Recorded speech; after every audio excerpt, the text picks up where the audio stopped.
मैं मानसून सभी दर्शकों का हार्दिक स्वागत करती हूँ। न्यूज़ CG24 लगातार एक मुहिम चला रही है बजट सत्र को लेकर। जैसे कि पता है आज बजट सत्र शुरू हो चुका है, तो इसी सिलसिले में हम जितने भी प्रदेश अध्यक्ष हैं उनसे बजट सत्र को लेकर इस बार के बजट पेश में सरकार से क्या उम्मीद रखते हैं उससे लेकर हम बात करते हैं। हम सीधे जुड़ते हैं आज छत्तीसगढ़ अनुकंपा नियुक्ति शिक्षा कर्मी कल्याण संघ की प्रदेश अध्यक्ष माधुरी जी से। आइए उनसे बात करते हैं।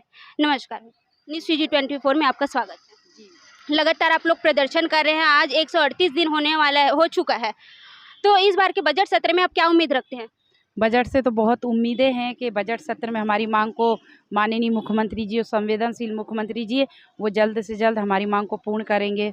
और सुनने में भी आ रहा है कि बजट सत्र में जो भी आंदोलन कर रहे हैं उनकी मांग को रखा जाएगा, तो उम्मीद तो बहुत जताई जा रही है। अब देखो, ये तो अब संवेदनशील मुख्यमंत्री जी ही तय करेंगे कि क्या करना है उनको, क्योंकि 138 दिन काफ़ी होते हैं हम लोगों के लिए। यहाँ पर कई समस्याओं का हम लोग सामना कर रहे हैं, तो उनको चाहिए कि हम लोगों की जल्द से जल्द मांग पूर्ण कर दे। बजट के लिए क्या सुझाव देंगे सरकार को आप? बजट से तो हम यही सुझाव देंगे कि देखिए, हमारे जो पति थे उनका पैसा और उनका रिक्त पद खाली है, तो जल्द से जल्द, देर नहीं लगना चाहिए और जल्द से जल्द मांग पूर्ण करना चाहिए, क्योंकि बजट भी इतना नहीं आ रहा है हम लोगों के लिए। अनुकंपा नियुक्ति है, अहर्ता है, दुक्का विषय, तो बजट भी उतना नहीं आएगा, क्योंकि जिसकी जैसी योग्यता है उसके आधार पर नियुक्ति देगी सरकार, तो उतना बजट में नहीं आएगा। और निराकरण तो जल्द करना चाहिए सरकार को। इस बार आखिरी बजट पेश होने वाला है, तो अगर इस बार भी आपकी मांगे पूरी नहीं तो आगे की रणनीति क्या करेंगे आप?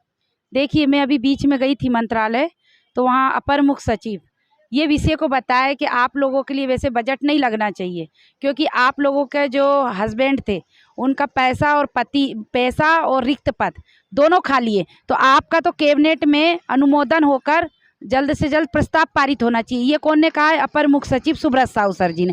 अब दूसरे अगर वरिष्ठ अधिकारी के पास जाते तो वो बजट का नाम लेते, तो ये तो वही तय करेंगे मुख्यमंत्री जी के अनुकंपा नियुक्ति वाले को कहाँ एडजस्ट करेंगे वो। आप अनुकंपा नियुक्ति की कितने सालों से नेतृत्व कर रहे हैं? जी, मेरा 2015 से मेरे जो हस्बैंड थे वो एक्सपायर हुए, और मैं ज़िला में अकेले पहले गई, तो वहाँ पर मुझे सुझाव दिया गया कि जो TT और DED है इसको शिथिल कराने के लिए आपको संगठन का सहारा लेना चाहिए। तो मैंने एक एक करके 2016 से मैंने लड़ाई शुरू करी अपने संगठन को लेके, जिला से लिस्ट निकलवाई और जिला में जाकर वहाँ से लिस्ट निकलवा के एक एक करके सदस्य को जोड़ा है, और आज मैं इतनी लंबी लड़ाई लड़के और जीत के कगार पर हूँ। और मुख्यमंत्री से निवेदन बार बार करती हूँ कि जिस तरह से सत्ता में आपने आने से पहले वादा किया था, तो मेरी जितने भाई बहन यहाँ पर धरना स्थल पर बैठे हैं और 935 लोग हैं, उनका आप जल्द से जल्द निराकरण कर दीजिए।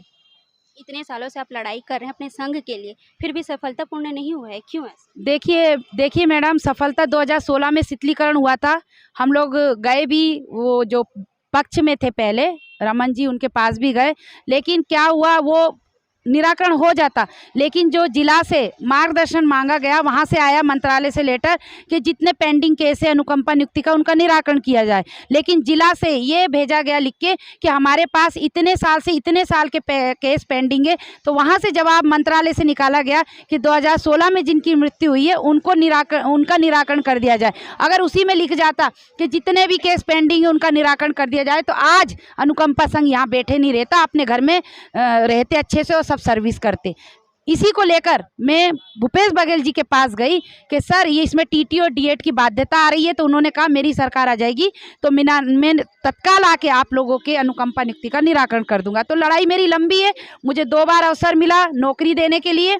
मैंने नौकरी इसलिए नहीं ली कि मैं तो नौकरी ले लूँगी, लेकिन मेरी जितनी बहनें वो असहाय ऐसे ही बैठे रहेगी, लड़ने के लिए किसी को ना किसी को आगे आना पड़ता है, इसलिए मैंने सर्विस नहीं ली। और आज मैं अपने बहनों के साथ अपनी खुद की और इनकी सबकी लड़ाई जारी रखी हूँ, और इंसाफ मिलेगा, न्याय मिलेगा। बोलते हैं ना, संघर्ष करते हैं तो एक ना एक दिन जीत होती है। यही आशा विश्वास के साथ हम लोग यहाँ पर डटे हुए हैं। तो जिस प्रकार देख सकते हैं, अनुकंपा नियुक्ति संघ एक महिला होकर अपनी हक की लड़ाई के लिए काफ़ी वर्षों से अपनी मांगों को लेकर प्रदर्शन कर रहे हैं, और आज भी इन लोग धरने पे बैठे हुए हैं, लगातार प्रदर्शन कर रहे हैं अपनी मांगों को लेकर। तो क्या होता है इस बार के बजट सत्र में, देखना ये है। बने रहिए न्यूज़ CG24 पर, रायपुर छत्तीसगढ़।